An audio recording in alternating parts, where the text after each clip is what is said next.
हमारी संस्कृति, हमारे संस्कार सदा रहें हमारे साथ। सब्सक्राइब करें तिलक। हरिओम।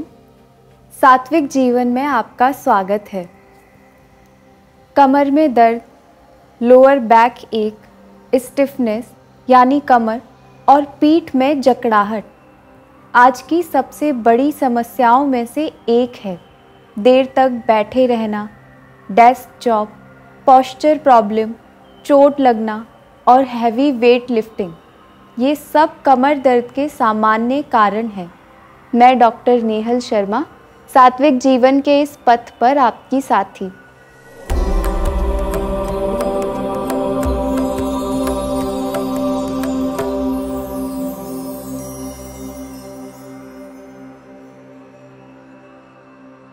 चिकित्सा उपचार के साथ साथ योग आसन भी कमर दर्द कम करने में और स्पाइन में लचीलापन बढ़ाने में लाभदायक है।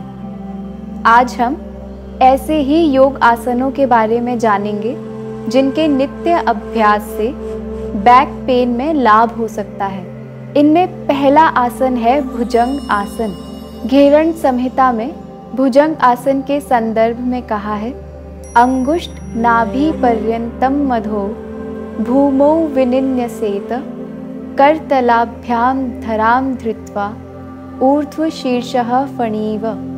भुजंग आसन में फन उठाए हुए कृष्ण सर्प के समान आकृति बनती है, इसीलिए इसे भुजंग आसन या सर्प आसन कहा जाता है। भुजंग आसन करने के लिए पेट के बल लेटकर हाथ और पैर लंबे करके जमीन पर टिकाकर रखें। इसके पश्चात दोनों हाथों की कोहनियों को मोड़कर अंगुलियों को कंधे के पास रखें। धीरे धीरे चिन या ठुड्डी को ऊपर उठाते हुए ग्रीवा यानी गर्दन को जितना हो सके उतना पीछे की ओर मोड़ें। छाती और पेट को ऐसे उठाइए कि मेरुदंड की प्रत्येक कशेरु क्रमशः मुड़ जाए, यानी स्पाइन का हर वर्टिब्रा मुड़े। पेट नाभि तक ऊपर उठना चाहिए और नाभि के नीचे का भाग जमीन पर टिका हुआ रहना चाहिए। इस स्थिति में यथाशक्ति रहकर ग्रीवा सीधे करके धीरे धीरे मकरासन में विश्राम करना चाहिए।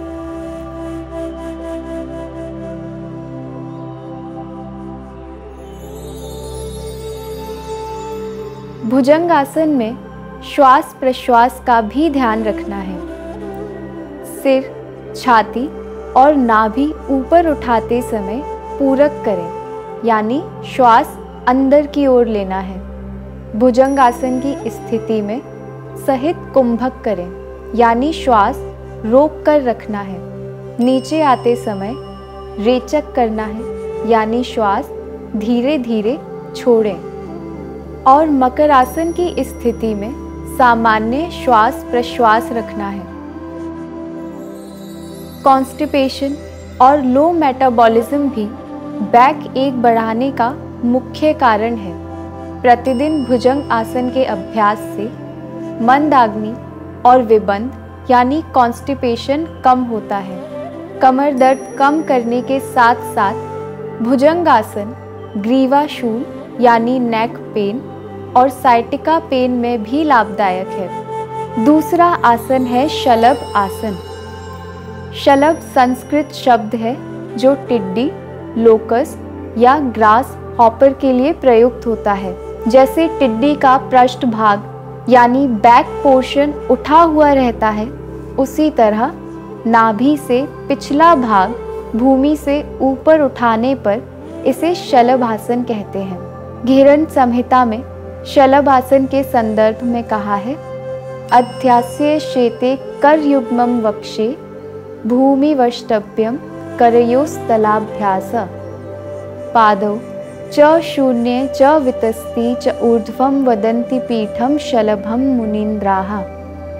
शलभ आसन करने के लिए सबसे पहले पेट के बल लेट जाएं। ठोड़ी या चिन को भूमि पर टिकाएं। दोनों हाथ कमर के साथ पीछे सीधे रखकर हथेलियां ऊपर की ओर करके जंघा यानी थाइस के नीचे रखें। ध्यान रखें दोनों पैर मिले हुए और घुटने पंजे सीधे रहने चाहिए। इसके पश्चात ठुड्डी, हाथ एवं छाती पर पूरा शरीर का भार डालते हुए नाभि से पिछला भाग धीरे धीरे ऊपर उठाएं। श्रोणी प्रदेश यानी पेल्विक रीजन तक ही शरीर को ऊपर उठाना है। इस स्थिति को यथाशक्ति धारण करके धीरे धीरे आसन को छोड़ते हुए मकर आसन की स्थिति में विश्राम करें।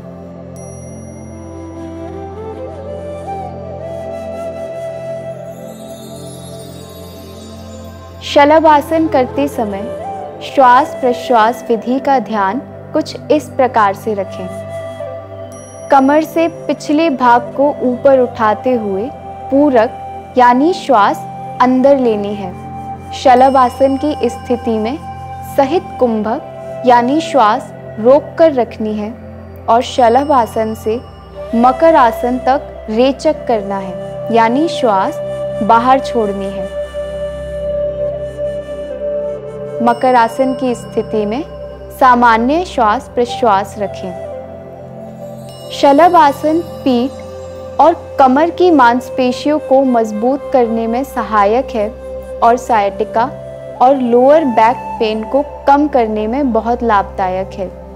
तीसरा आसन है मकर आसन।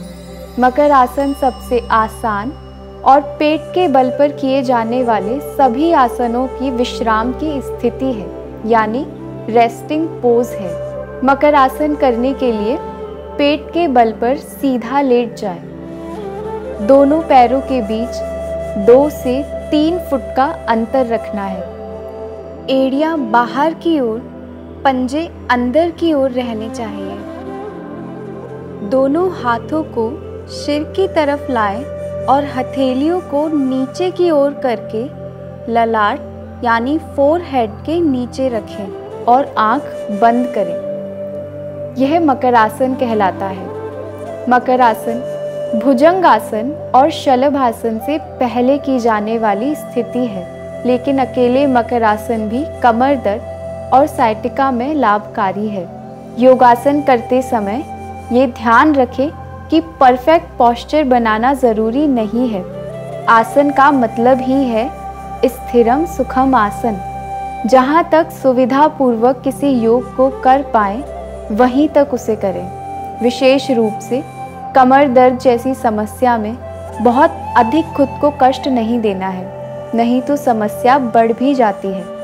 आत्मा और परमात्मा के मिलन की इस सात्विक जीवन यात्रा में हमारे साथ बने रहिए। दिव्य शक्ति की कृपा हम सब पर बनी रहे। हरिओम तत्सत।